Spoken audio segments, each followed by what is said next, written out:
If we're lucky, our lives are filled with ordinary things we do day in and day out. And I say if we're lucky because we've all experienced times of chaos, whether that be illness, job loss, or simply being down on our luck. And during those times, we longed for the ordinary. I personally crave routine and a schedule. And as I get older, I find myself appreciating the ordinary tasks that fill my days. Instead of dreading these tasks or complaining about them, I try to be grateful for the privilege of taking care of my family and my home, because I know there are so many people who are praying for a life filled with loved ones to nurture and a home to care for. There's a quiet grace in the everyday moments that often go unnoticed, and I find great joy and contentment in these simple routines. While most people think a life of routine is boring and seek more excitement, I truly believe we can find beauty in the mundane.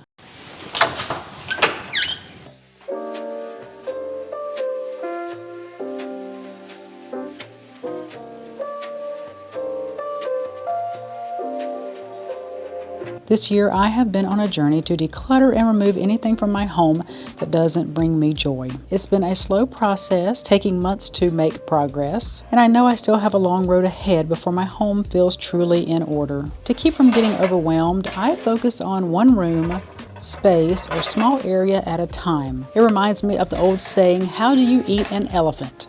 One bite at a time." This approach helps me stay motivated and makes the journey manageable.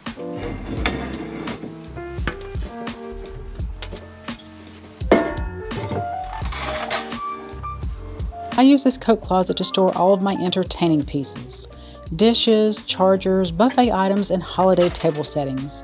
But lately, it's looking like a hot mess. To avoid feeling overwhelmed, I start by removing everything from the space I am working on. This way, I can begin with a blank canvas, making it easier to clean and organize without distractions. As I declutter, I categorize items to get a clear sense of what I have. This makes it easier to see what I can keep and what I can let go of.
2 Thanksgivings ago, I thrifted mismatched plates to use on my tablescape. I wanted the colors to coordinate without being too matchy. I haven't used these since then, so I believe these will be sold at an upcoming yard sale.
A few years ago, I received the best tip from a subscriber.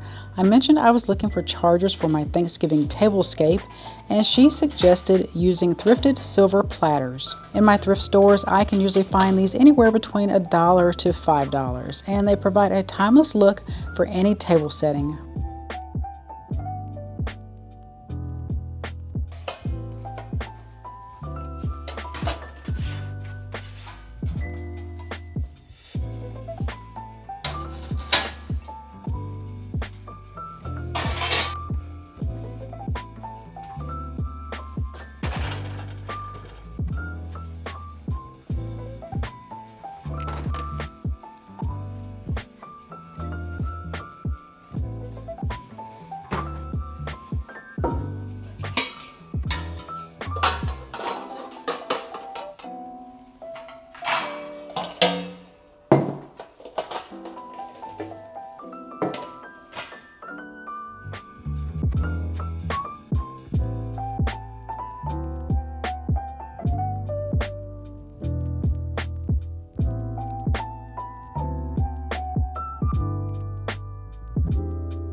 For the holidays or whenever I'm serving a lot of people, I use thrifted chafing stands to bring height to the buffet.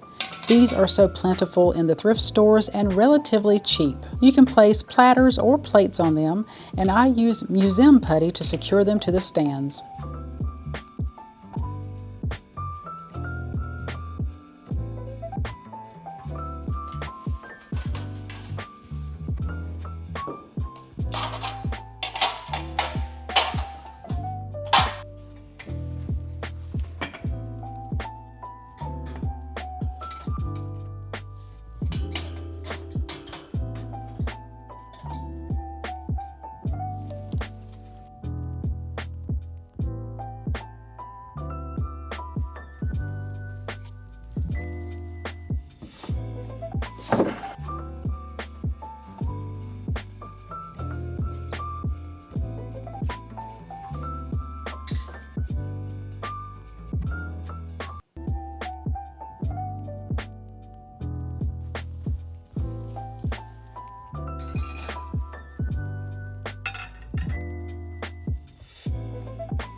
I've been collecting silver boxes for over a year, and I decided to actually display them as a collection. Saying you're a collector instead of a hoarder just sounds better, don't you think?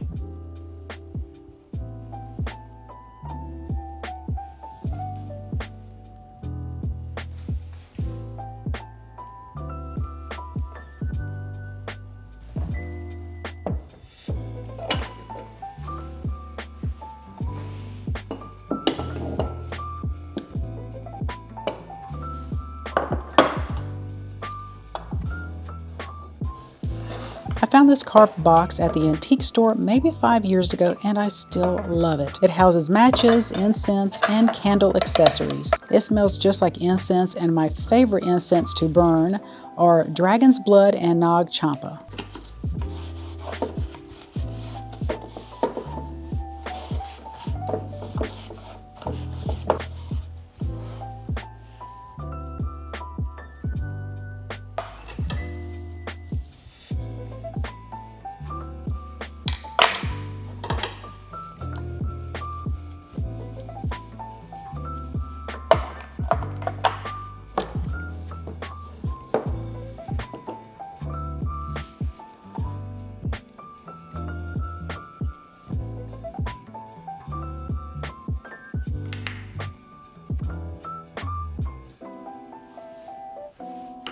While I haven't read the majority of these books, I do enjoy using them as decor.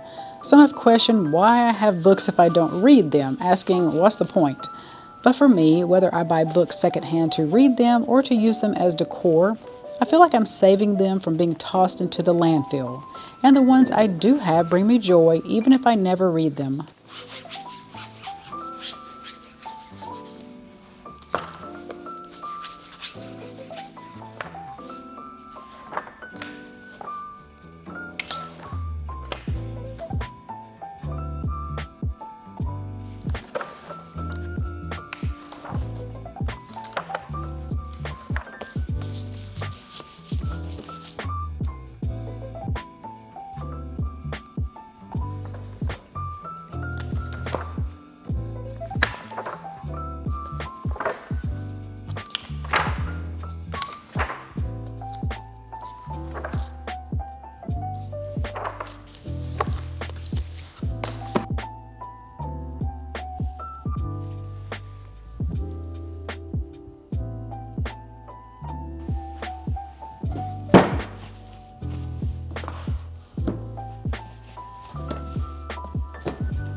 If you follow my other channel, you know I've been saving all of last year and part of this year to buy the flooring for my home, which I have done by using the money I've earned through reselling. In the foyer, I'm going with the classic black and white checkerboard, which to me is a timeless look. I'm eagerly anticipating the moment I have enough money saved to have the flooring installed, hopefully before Thanksgiving.